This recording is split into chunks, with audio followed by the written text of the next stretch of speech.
आइए जानते हैं कि पाई क्या होता है, द नंबर पाई। देखिए पाई की कहानी जो है उसमें थोड़ी सी मिस्ट्री है। मिस्ट्री ये है कि पाई की जो वैल्यू आप पढ़ते हैं वो पढ़ते हैं 22/7। बहुत से लोगों को ये समस्या आई होगी जिस पर अभी बात हम लोग करने जा रहे हैं।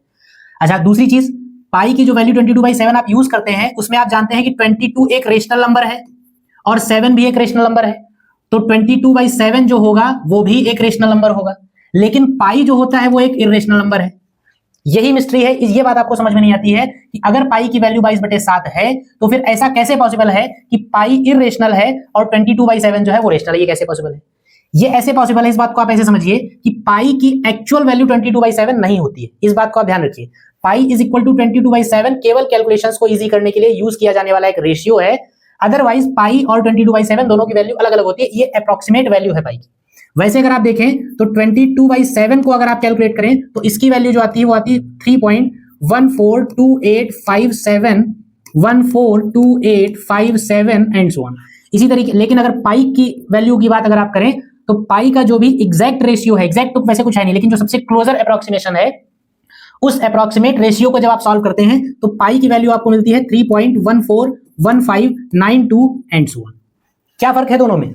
दोनों में फर्क है, पॉइंट के बाद 2 डिजिट तक सेम है, उसके बाद डिफर कर जाते हैं। इसीलिए कहा जाता है कि पाई की जो 22/7 वैल्यू आप यूज करते हैं ये केवल एक अप्रोक्सीमेट वैल्यू है, लेकिन पाई का जो सबसे क्लोजर अप्रोक्सीमेशन है वो 1.3.141592 एंड सो ऑन कुछ इस तरीके का होता है।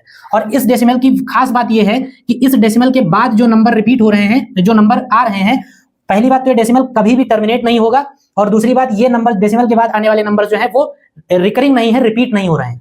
इसका मतलब ये डेसिमल जो है ये एक नॉन टर्मिनेटिंग और नॉन रिपीटिंग डेसिमल है, नॉन रिकरिंग डेसिमल है। इसीलिए पाई एक इरेशनल नंबर होता है। जबकि ऊपर जो 22/7 लिखा हुआ है वो देखिए 142857 ये नॉन टर्मिनेटिंग तो है, लेकिन उसके अलावा रिकरिंग है, रिपीटिंग है। नॉन टर्मिनेटिंग और रिकरिंग डेसिमल जो होते हैं वो रेशनल होते हैं, इसीलिए 22/7 रेशनल नंबर है। ठीक है, बात समझ में आई? इसका मतलब क्या समझ में आया कि पाई की अप्रोक्सीमेट वैल्यू 22/7 होती है, जो कि आप कैलकुलेशंस को इजी करने के लिए यूज करते हैं। लेकिन पाई का जो सबसे क्लोजर अप्रोक्सीमेशन है वो एक नॉन टर्मिनेटिंग और नॉन रिकरिंग डेसिमल है, इसीलिए पाई को इरेशनल कहा जाता है। और 22/7 जो कि एक नॉन टर्मिनेटिंग और रिकरिंग डेसिमल है उसे एक रेशनल नंबर कहा जाता है। यह बात आपको जरूर जाननी चाहिए।